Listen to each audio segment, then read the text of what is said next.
So we have auto mode, manual mode. That's turn on and off dry cycle. That's the manual moves. For op 10 is the pick nest. Yep. 2 cylinders, valve 1, home and work, valve 2, home and work. And we have the reset process. That's in case something goes wrong, just reset the process. Op 20 is where the whole process is happening. We have 1 valve, which is 1 cylinder to push the 2 parts.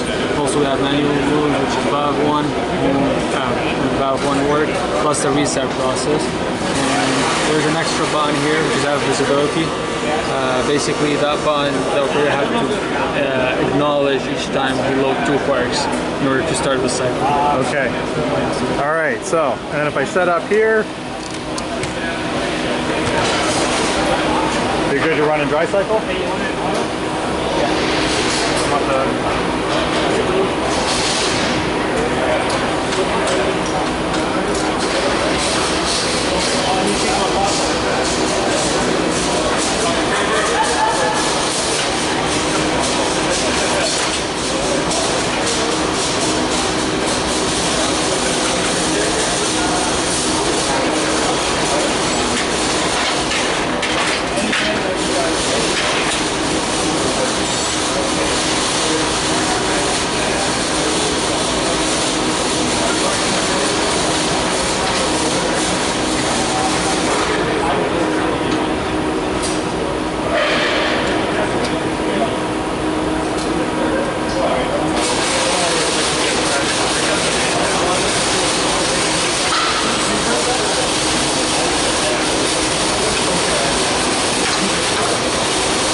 It's all set up to run a dry cycle.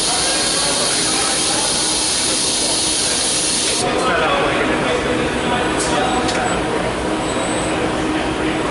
It's done in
That's really well done.